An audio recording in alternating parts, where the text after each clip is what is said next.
प्रयागराज महाकुंभ का भव्य आयोजन चल रहा था। संगम के तट पर आस्था का सैलाब उमड़ा हुआ था। लाखों की भीड़ गंगा में डुबकी लगा रही थी। अखाड़ों की चहल पहल और हर तरफ साधु संतों के तंबू लगे थे। लेकिन इस बार इस पवित्र आयोजन के बीच कुछ ऐसा होने वाला था जिसने सभी को हिला कर रख दिया। सेक्टर 14 के बड़े शिविर में एक दिन सुबह एक नया साधु पहुंचा। उसकी लंबी दाढ़ी, माथे पर चंदन का बड़ा टीका और गेरुआ वस्त्र उसे बाकी साधुओं जैसा ही बना रहे थे। वो धीरे धीरे शिविर के अंदर आया और मुख्य साधु के चरणों में झुक गया। मुख्य साधु ने उसकी ओर देखा और बोले, महात्मा जी, आप कहां से पधारे हैं? नए साधु ने हाथ जोड़ते हुए जवाब दिया, काशी से। यहां संगम पर साधना करने की इच्छा थी, इसलिए आ गया। मुख्य साधु ने सिर हिलाते हुए कहा, बहुत अच्छा, ये पवित्र भूमि है, आप यहाँ आराम से रह सकते हैं। साधु शिविर के एक कोने में बैठ गया। उसने अपने झोले से एक पोटली निकाली, उसमें से चंदन और राख अपनी हथेलियों पर लगाया और ध्यान में बैठ गया। बाकी साधु उसकी ओर ज्यादा ध्यान नहीं दे रहे थे, क्योंकि महाकुंभ में रोजाना ऐसे नए चेहरों का आना जाना आम था। दिन भर वो साधु अन्य संतों के साथ साधारण तरीके से समय बिताता। वो सुबह जल्दी गंगा स्नान करता, दिन भर प्रवचन सुनता और रात होते ही ध्यान में लीन हो जाता। लेकिन रात के समय उसका व्यवहार बदल जाता। किशोर, जो उस शिविर में सेवा का काम करता था, ने पहली बार गौर किया कि ये नया साधु हर रात चुपके से शिविर से बाहर चला जाता है। एक रात किशोर ने देखा कि वो साधु शिविर के पीछे गया और जमीन में कुछ दबा दिया। किशोर ने अगली सुबह अपने दोस्त मनीष से बात की। किशोर, यार, मुझे लगता है ये नया बाबा कुछ गड़बड़ है। मनीष, क्यों? ऐसा क्या किया उन्होंने? किशोर, कल रात मैंने देखा कि ये कुछ जमीन में दबा रहे थे। पता नहीं, लेकिन कुछ तो अजीब है। मनीष ने हंसते हुए कहा, अरे, तुझे हर किसी पर शक होता है। हो सकता है वो कोई पूजा सामग्री हो। लेकिन किशोर का मन शांत नहीं था। उसने तय किया कि वो इस साधु पर नजर रखेगा। उसी दिन प्रयागराज पुलिस को एक गुमनाम कॉल आया।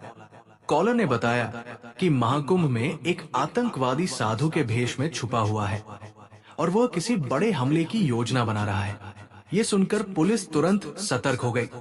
इंस्पेक्टर राजीव शर्मा, जो महाकुंभ की सुरक्षा के प्रमुख थे, ने अपनी टीम को अलर्ट कर दिया। इंस्पेक्टर राजीव, हमें हर शिविर की जांच करनी होगी। किसी भी संदिग्ध गतिविधि को नजरअंदाज नहीं किया जाएगा। खासकर नए चेहरों पर ध्यान दो। पुलिस ने सभी शिविरों की गुप्त निगरानी शुरू कर दी। इस बीच सेक्टर 14 के शिविर में वो नया साधु सामान्य तरीके से दिन बिता रहा था, लेकिन रात को उसकी हरकतें जारी थी। एक रात किशोर ने देखा कि साधु झोले से एक कागज और छोटा उपकरण निकाल रहा था। वो झोला लेकर शिविर से बाहर चला गया। किशोर ने साहस जुटाया और उसका पीछा किया। साधु सीधे गंगा घाट के पास गया, जहां उसने एक व्यक्ति से मुलाकात की। साधु, सब कुछ योजना के अनुसार चल रहा है, कोई शक नहीं हुआ है। अनजान व्यक्ति, बहुत अच्छा, बस सही वक्त का इंतजार करो। किशोर ने इन दोनों की बातचीत दूर से सुनी और अपने फोन से इसे रिकॉर्ड करने की कोशिश की, लेकिन वो बहुत डर गया था। अगले दिन उसने ये बात मुख्य साधु को बताई। किशोर, महाराज, वो साधु कुछ गड़बड़ है। मैंने उसे कल रात किसी अजनबी से बात करते देखा। मुख्य साधु ने गंभीरता से कहा, ये बहुत गंभीर बात है, हमें पुलिस को सूचित करना चाहिए। किशोर ने थोड़ा हिचकते हुए कहा, अगर वो दोषी निकला तो? मुख्य साधु, ये जोखिम उठाने लायक नहीं है। ऐसा करते हैं, आज रात उसकी हरकतों को फिर से देखते हैं। अगली रात किशोर और मुख्य साधु ने तय किया कि वे उस संदिग्ध साधु पर नजर रखेंगे। किशोर ने अपना फोन तैयार रखा और मुख्य साधु ने शिविर के कुछ अन्य साधुओं को भी अलर्ट कर दिया। रात का समय था, सब सोने की तैयारी कर रहे थे। साधु फिर से अपनी झोली लेकर शिविर से बाहर निकला। साधु गंगा किनारे के एक सुनसान घाट पर पहुंचा, जहां वही व्यक्ति मौजूद था जिससे वो पहले भी मिला था। अनजान व्यक्ति ने पूछा, तुमने जो कहा था वो काम पूरा कर लिया? साधु ने उत्तर दिया, हाँ, उपकरण सही जगह पर सेट कर दिए गए हैं, बस एक आदेश का इंतजार है। मुख्य साधु और किशोर ये सुनकर चौंक गए। किशोर ने इस बातचीत को रिकॉर्ड कर लिया। मुख्य साधु ने धीरे से किशोर से कहा, तुरंत पुलिस को बुलाओ। किशोर ने पुलिस को कॉल किया और उन्हें सारी जानकारी दी। इंस्पेक्टर राजीव शर्मा और उनकी टीम तुरंत हरकत में आ गई। इंस्पेक्टर राजीव ने कहा, हमें इस संदिग्ध साधु को रंगे हाथों पकड़ना होगा। अगर वो सच में आतंकवादी है तो वो कोई बड़ा खतरा बन सकता है। पुलिस ने घाट की ओर जाने वाले सभी रास्तों को घेर लिया। कुछ जवान वेश बदलकर वहां पहुंचे ताकि साधु को उन पर शक न हो। साधु और उसका साथी अभी भी बातचीत में व्यस्त थे। साधु ने कहा, ये आखिरी चरण है, बस जैसे ही भीड़ सबसे ज्यादा होगी हमें कार्रवाई करनी है। अनजान व्यक्ति ने उत्तर दिया, ये हमला सबके लिए एक बड़ा संदेश होगा।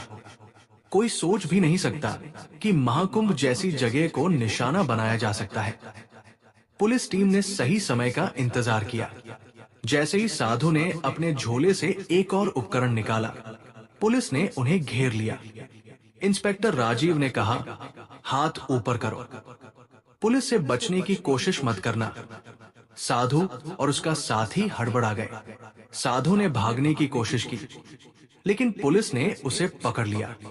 झोले की तलाशी ली गई तो उसमें विस्फोटक उपकरण और कुछ नक्शे मिले।